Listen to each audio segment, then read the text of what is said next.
What's good, YouTube? Welcome back. Today it is LazyDaze Tubby, and I'm back at it again on my solo channel, doing some more history reaction for you guys today. And it is some more Mongol Invasion series by Kings and General, who make amazing content as always. And it is the episode, The Battle of Kulikovo, 1380, the Rus-Mongol Wars. I'm really enjoying this series. It's a great one indeed. Kings and Generals tell amazing stories and amazing content in general, and have just great content, great maps. If you haven't already, please head over to their page. The link's in the description box down below. If you're enjoying my reactions, looking forward to my journey to the rest of this series, you know what to do. You need to like, comment, subscribe, hit that notification bell. But we are going to jump straight into this one.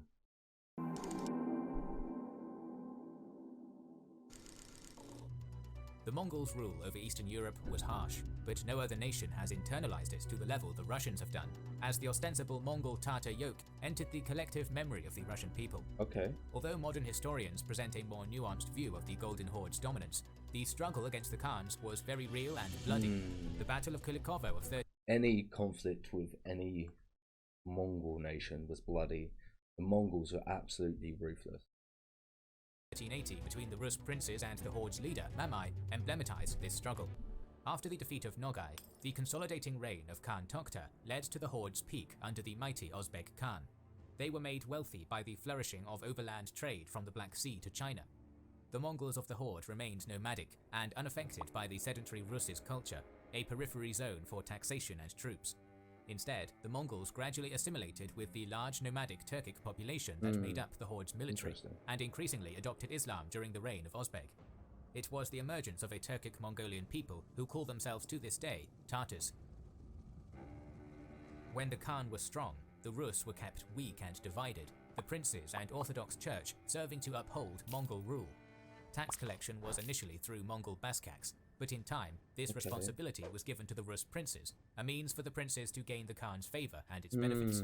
The holder of the most important princely position, the Grand Principality of Vladimir, at first was decided by the Rus princes, but disagreement between the senior Rurikid candidate, Mikhail of Tver, and Moscow's Yuri Danilovich led to Mongol intervention. Okay. So why Initially, Tokhta Khan chose Mikhail, but in 1318, after currying Özbek Khan's favor and marrying his sister, Yuri became the first Prince of Moscow to become Grand Prince of Vladimir. Lacking legitimacy in the eyes of the other Rus princes, Moscow's princes had to rely on the Khan's support to maintain the Grand Princely title. To ensure that favor, the Danilovichi did everything in their power to ingratiate themselves, acting as the Khan's most loyal servants and most efficient tax collectors. In return, the Moscow princes retained the Grand Princely title, alongside the Khan's fearsome military support. By the end of Özbek's long reign in 1341, it seemed that the Horde's dominance was unchallenged, the Rus princes too weak, the Horde's armies too strong. However, the fall of other Mongol Khanates between 1330 and 1370 unraveled the cross-continental trade the Horde's economy depended on, and it was devastated by the Black Death, which reached Sarai in the 1340s and travelled with its armies. The major urban centers of the Horde were all affected, and up to 25% of the Rus population died. The Horde's military was decimated, and continued to suffer from succeeding rounds of plague. What an interesting period in life that must have been. Scary as well. Compounding these woes was political strife. Özbek was succeeded by his son Tinibeg, soon killed by his brother Janibeg. Janibeg was possibly murdered by his son Berdibeg in 1357, who was killed in 1359 by his brother Kulpa, who was in turn killed by another brother, Noruz. Noruz, the final Khan of the line of Badu.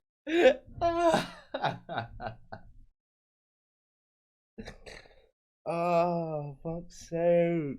Fuck's sake. Oh, so they were all killed by the other brother, right? It was just each brother killing them. You can't write history. And then the last one dies of a soon killed by his brother Janibeg. Janibeg was possibly murdered by his son Berdibeg in 1357, who was killed in 1359 by his brother Kulpa, who was in turn killed by another brother, Noruz. Noruz, the final Khan of the line of Batu, died suspiciously after only a year, setting off a 20-year period of anarchy. Fuck. From 1360 to 1380, at least 25 Khans were raised as different branches of the Jochids sought control, and in 1 year, at least 6 Khans took Sarai. Rule was inconsistent, and with the Khan changing every year, Rus princes were unwilling to make the dangerous trip to the Horde to gain his approval. The fringes of the Horde's territory began to break away. The White Horde in Khwarezm declared autonomy in 1361, while in the west, Lithuania defeated a Tatar force at the Battle of Blue Waters in 1362 or 3, soon seizing Kiev and much of the far western territory.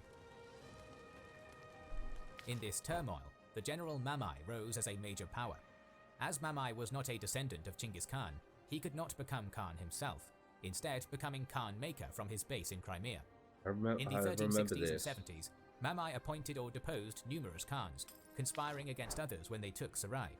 In one of these conspiracies, he granted rule over the Grand Principality to the young Prince of Moscow, Dmitry Ivanovich, whose title was taken by Nauruz years before.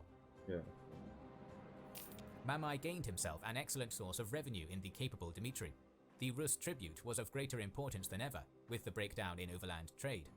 Young Dmitry was not passive, and through diplomacy, marriage alliances and military threat, he steadily built his support among the Rus princes. Mamai had use for Dmitry only as long as he provided tribute, so when the Hanseatic League disrupted trade to Dmitry's territories in the late 1360s, Mamai rescinded the patent to the Grand Principality and gave it to Dmitry's rival, Mikhail Alexandrovich of Tver, in 1370. Mikhail proved even worse at sending tribute, and when Dmitry personally presented himself to Mamai to pay homage, Mamai returned him the Grand Princely title. The situation repeated in late 1374, when the Hanseatic League cut silver exports to Novgorod, and Mamai once again gave the Grand Princely title to Mikhail of Tver, but due to plague and Mamai's attempts to control the Volga trade routes, he was unable to support Mikhail militarily.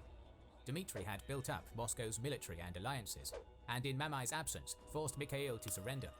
Confident in his abilities, Dmitry then took his army to the Volga, asserting Moscow's authority as far as Bulgar in 1377.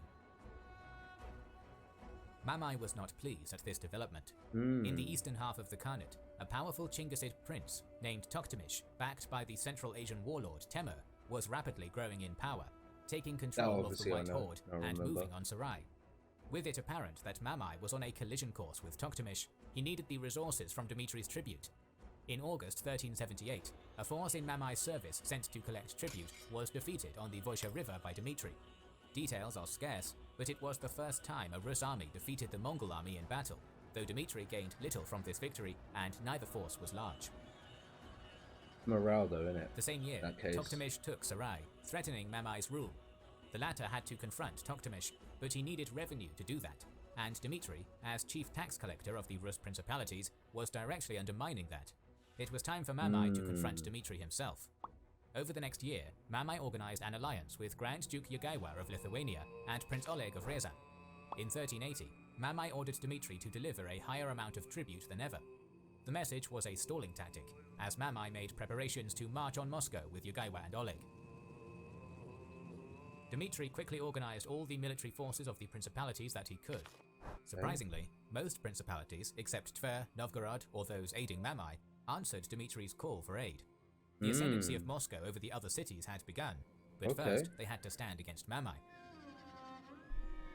We only have Russian sources describing. Are they all going to unite as one force? That's what you need to do with the Mongol horde. Because if the Mongol are able to take you off one by one, that's it. The upcoming war, and according to them, Mamai had 250,000 troops against the 200,000 of Dmitry.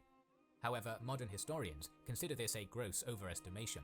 A more likely figure was 30,000 to 60,000 for Mamai against 20,000 to 40,000 Rus warriors. While Dmitry's army was mostly made up of the Rus aristocrats and levies, with a minor addition of the Lithuanian nobles who controlled the westernmost Rus principalities and Mongol fugitives, the Horde's army was more varied.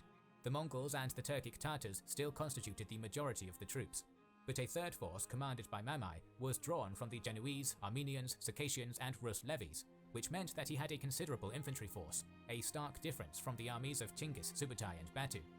In general, the fact that the Rus and the Mongols warred and were neighbours for more than 150 years made their armies very similar. Both sides knew their foe and how they fought. The arms and armour of the warriors were probably very much alike. Makes sense. Dmitry left Makes sense. Moscow in August of 1380, and on the 26th was in Kolomna, where the majority of the Rus host was assembled. He continued to the south, reaching the Don area on the 6th of September, where his army camped. Here they captured a prisoner, who was interrogated into revealing Mamai's disposition. The prince now knew that Mamai's army, which outnumbered his, had been stationed across the river for some time. Okay. The Mongols were waiting for Yogaiwa's 5,000 that should have arrived by the 10th, and Oleg's 3,000 expected on the 14th. To Dmitry's shock, the Mongols still didn't know that he was in the area, and although Mamai had the numbers, Dmitry had to attack immediately to exploit the element of surprise and prevent more reinforcements from joining Mamai. Early on the 7th, the Rus princes held a council. Dmitry managed to convince them that they needed to engage the enemy immediately. Later that day, the Rus troops crossed the river to the place called Kulikovo. Are they not going to exhaust their men too much? The Rus army was divided into 6 regiments and used fog to form up in a 3-line order. The Century Regiment, consisting of light cavalry, was screening the center of Dmitry's force, and most of the Mongol fugitives were here. Behind them, the Infantry Heavy Advance Regiment took positions, while Dmitry's personal retinue, alongside heavy cavalry of other princes, made up the main regiment in the 3rd line, which was protected by the regiments of the left and right hand, also consisting of heavy cavalry. The latter 2 regiments had their sides protected by small rivers and were tasked with preventing outflanking attempts by the Mongol cavalry. Nice sizable force. In the forest to the northeast of the left-hand regiment, Dmitry arrayed the 6th Ambush Regiment in the hopes that this all-heavy cavalry unit would play a critical role in the battle. Dmitry's army covered the I like that little hidden tactic. 4-kilometer-wide region, and the narrowness of the battlefield meant that Mamai would not be able to use his superior numbers. A far cry from the days of glory, the Mongols didn't have any advanced patrols, so Mamai was surprised to see the enemy getting into formation to the north. Still, he was a capable leader, commanding a disciplined army, so it didn't take the Mongols long to start forming up. Mamai's scouts moved forward, screening the main army and skirmishing with them. So okay, no, it's the other way. They got there in perfect time. They've rested, so their troops are obviously not fatigued, and it's the opposite. The Mongol porters only just got there, and they got to strike straight away and get into formation. So they're going to be. I'm with you. This is an interesting force by the Mongols as well. The Rus. Behind them, the heavy Genoese infantry comprised the core of the center, with the elite Mongol Tatar heavy cavalry flanking them. The left flank consisted of the Armenian infantry, with a few cavalry detachments, while the Circassian footmen manned the right flank. Having the infantry on the flanks and the best troops in the middle probably meant that Mamai knew that he wouldn't be able to outflank Dmitry and had to fight a positional battle. Behind the center was a line of mixed horsemen and foot, with the light cavalry in reserve. Unlike Dmitry, Mamai wasn't in the ranks of his army and took up position on the Red Hill to the east, guarded by the mercenary Genoese heavy infantry. Makes sense. Meanwhile, the Mongol light cavalry was dominating their counterparts, inflicting casualties and forcing them back to the north. By now, the fog had dissipated, and Mamai's vanguard returned to join the main line. Some sources claim that both armies sent forth their champions, who charged at each other on horseback, and that in the first pass they killed each other. At 11 AM, the army started to advance. Mamai wanted to push the Rus forces north in order to widen the front, hoping that this would allow him to use his cavalry to the fullest effect. The initial Mongol attack easily pushed back the Century Regiment, forcing it to reform behind the main line. Buoyed by the Genoese heavy infantry and crossbowmen, Mamai's front line now charged the advance regiment of the Rus army. After an hour of heavy fighting, the Mongols managed to push back their counterparts, mostly on the eastern side. No way. The Golden Horde's leader attempted to exploit this by sending a cavalry detachment to attack the left side of the Rus first line. At first it worked, and the horsemen were able to wreak havoc, but Dmitry countered this by ordering his regiment of the left hand to attack the flankers, and the latter retreated after taking casualties. The Rus left was probably willing to advance even more, but Mamai commanded his right flank forward, and the Rus forces stopped in order to avoid being encircled. By that time, the advance regiment was too battered to continue resisting the Mongols, and its detachments either joined the left and right-hand regiments or went behind the main regiment. As the Mongol vanguard was too exhausted, the advance regiment was able to disengage with ease. Allowing the Genoese to catch their breath, Mamai moved his heavy cavalry ahead, and his charge was accompanied by the traditional arrow volleys. the Rus heavy cavalry attempted a countercharge, and the two lines joined once again. It seemed that the initial Mongol attack killed Dmitry, but the Rus leader was alive and revealed himself to his warriors before they panicked, joining the fray. Okay. As the front was wider now, the horde units managed to attack the left and right-hand regiments too, engaging the whole Rus line. Although this attack was devastating, and Dmitry's troops started to slowly retreat, Mamai lost the advantage the Genoese provided him, as unlike a bow, a crossbow wasn't able to shoot in arcs, which meant that the Genoese were basically out of the fight. Okay. The Rus prince was able to stabilize the front, but the Mongols had more unengaged troops in reserve. The Armenians, supported by the second-line light cavalry, attacked. I really didn't think the Mongols would be able to put this much of a fight at first, but it looks like it's going in their favour. But any battle can swing either side. The Rus right from the west, while the Circassians tied up the Rus left-hand regiment. The Rus still have the ambush unit by attacking it from the front and side, pushing it back. At the same time, more Mongol troops joined the center, which started slowly turning the enemy center to the left. This in turn meant that the gap between the Rus center and left was getting wider. Mamai was waiting for exactly this moment. His last reserves were now sent forth to exploit the gap by wheeling behind the Russian center and destroying it. Dmitry tried to block this new threat by widening his center and placing the units which retreated at the beginning of the battle on the left. However, the battered infantry and light cavalry were no match for the fresh Mongol cavalry and were swept aside immediately. The Mongols now attacked the left side and rear of the Rus center, inflicting massive losses.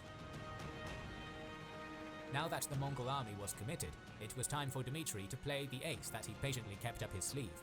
The ambush regiment charged the right flank of Mamai's center, driving it to the west into the main line. All Mongol efforts to turn around and form another front against the attackers were failing, as the Rus moved forward relentlessly. Simultaneously, Dmitry's battered troops were reinvigorated by this development and counterattacked. Soon, it was all over for the Golden Horde army. Thousands died in the encirclement, and thousands more in the rout. Mamai fled without ever joining the fight. The Battle of Kulikovo continued for 4 hours, and was extremely bloody for both sides. The number of casualties is debated, but it seems that the Rus lost half of their forces, while less than a fourth of the Mongol troops retreated to the south. For his victory, Dmitry was given the epithet Donskoy, meaning of the Don. While this battle stands tall in Russian popular memory as a struggle for independence, in reality it led to little immediate change for the Rus or to Moscow's standing. The real victor at Kulikovo was not Dmitry, but Toktamish. Mamai raised another army the next year, and fought Toktamish on the Kalka River. The latter won, and started asserting his authority. Toktamish took Mamai's treasury, army and territory, and informed the Russian princes of the restoration of Mongol rule. The princes sent their congratulations and gifts, but their tardiness in sending tribute and refusal to submit in person infuriated Toktamish. It was clear that they had grown confident during the 2 decades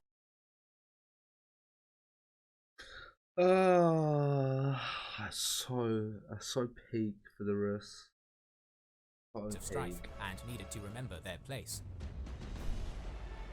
In 1382, supported by Oleg of Ryazan, Toktamish marched into Russia with fire and sword. Dmitry's forces were so depleted from Kulikovo that he could only flee Moscow, which Toktamish sacked. Dmitry's son Vasily was taken hostage, and the princes once more submitted to the Khan. Dmitry, great victor at Kulikovo, now humbly began minting coins with Toktamish's name on them and sending tribute.